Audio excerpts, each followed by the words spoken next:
Hello, and welcome to the third session of Within the Shadow of the Galilean, Jesus as Himself. During this session, I will be drawing on the work of Bruce J. Malina. Specifically, we'll be looking for self-identity from an individualistic cultural perspective and a collectivistic cultural perspective. Let's begin by looking at individualist self cultures. In an individualist culture, personal goals precede the goals of the primary group, which is usually a family. Individualistic cultures believe that the needs of the individual outweigh the needs of the primary group.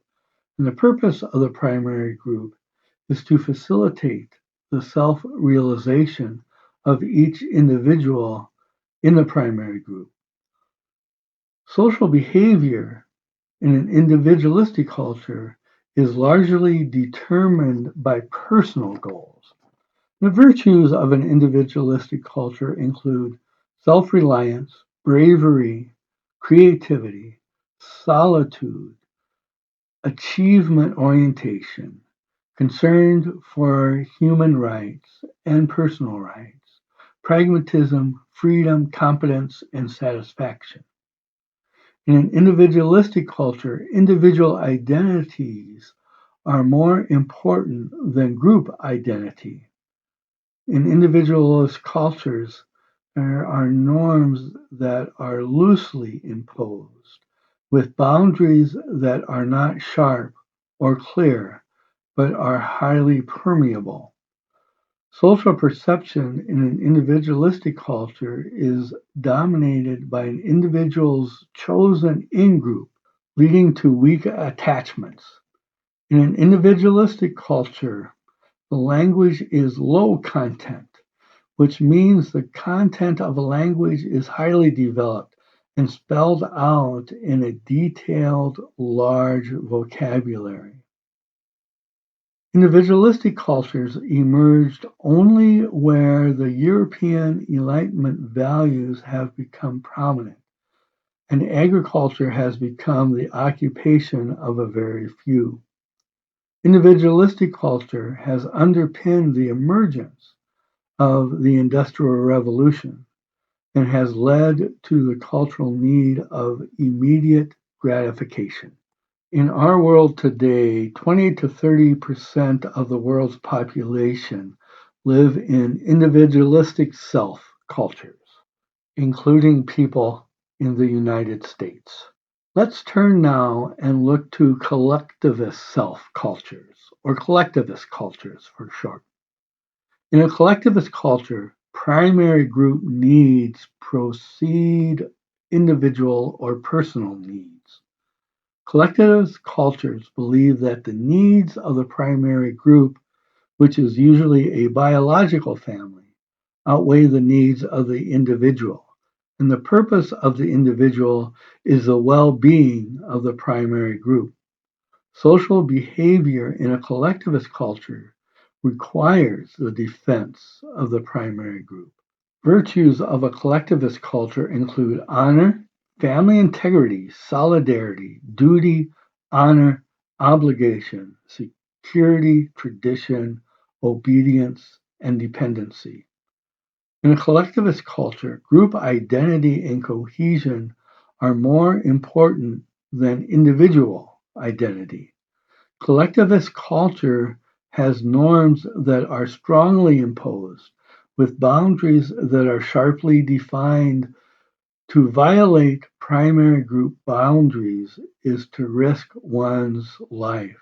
Social perception in a collectivist culture must support the integrity of the primary group. Language in a collectivist culture is high content, which means the content must be understood in its context because there is a small vocabulary. Collectivist culture is the oldest form of social cohesion in the world and depends on society remaining static. Collectivist cultures look to the past and seek to maintain the generational norms of the past based on patterns of honor and shame. Today, 70 to 80% of the world's population lives in a collectivist culture. What is most important in the United States, individualism, is of the least importance to the rest of the cultures of the world. So let's apply this to what may be the central story in the Gospel of Mark. Jesus and his disciples are on the way to some villages around Caesarea Philippi.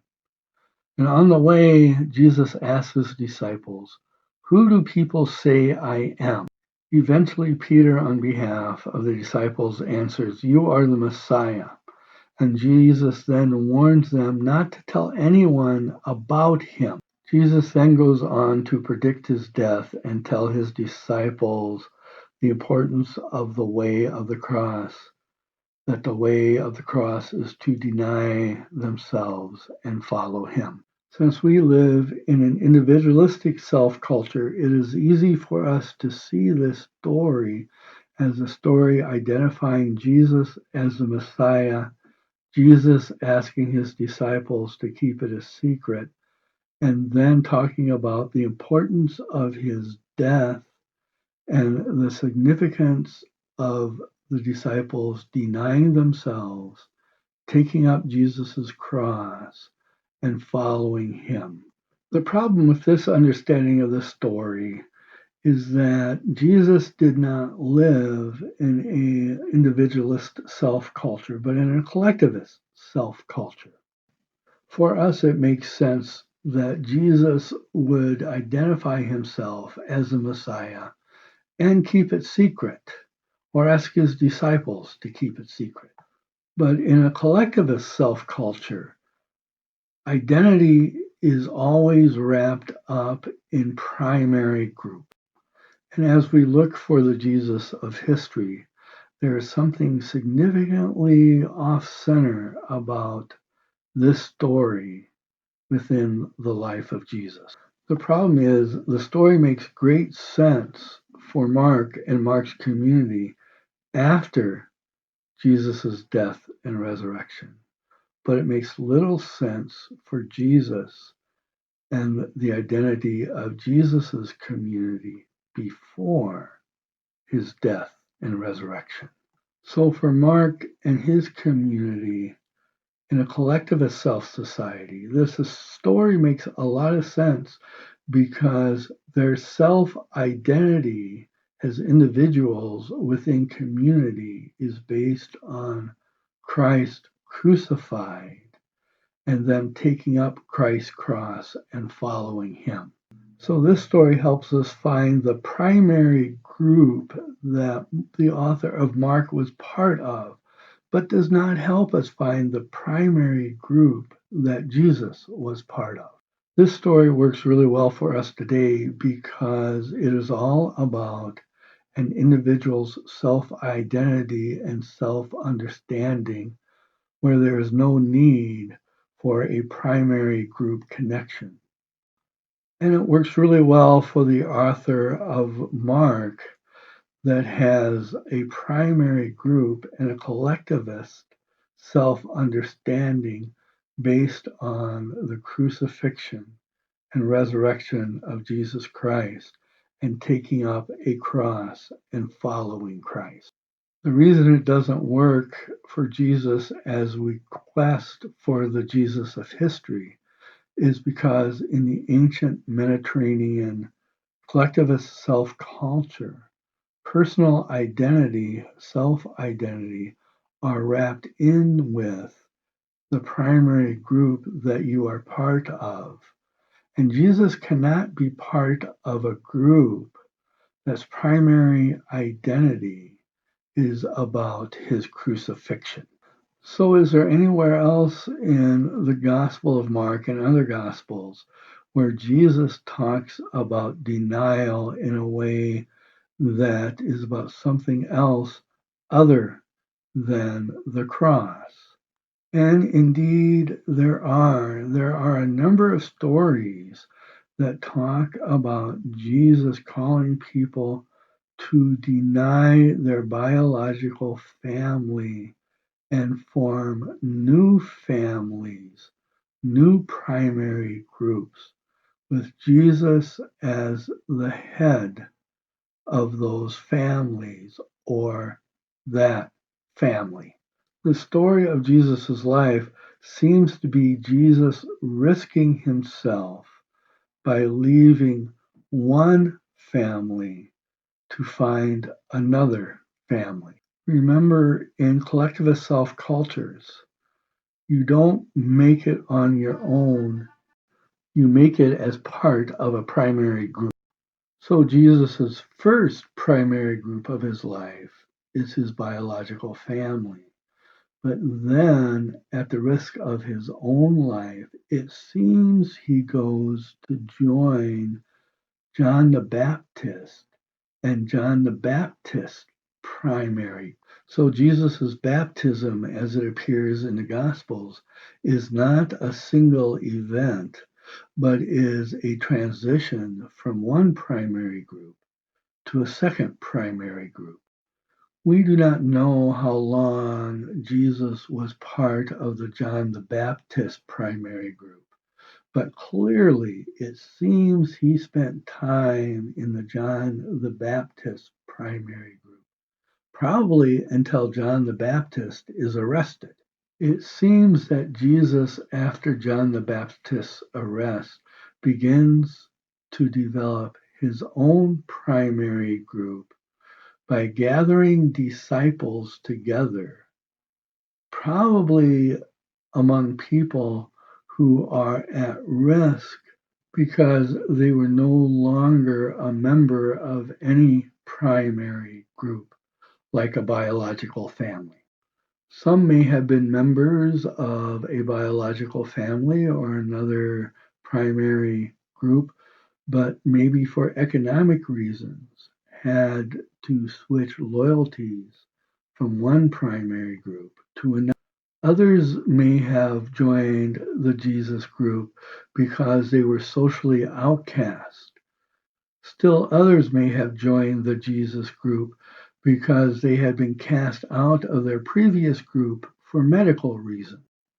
There are also stories in the Gospels of Jesus being ostracized because he had left his biological family, his first primary group, when social obligations meant he should have stayed with them.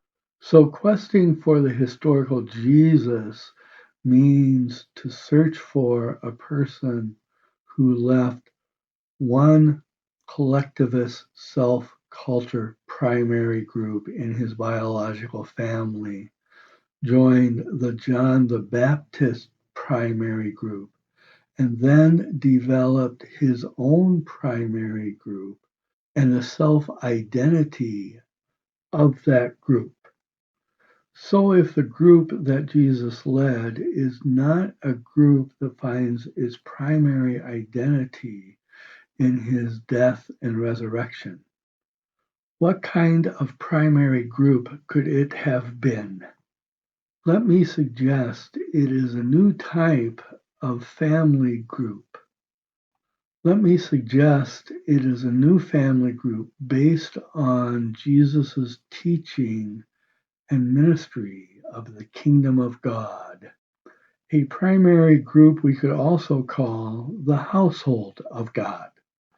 In questing for the Jesus of history, we need to find a Jesus connected with a primary group.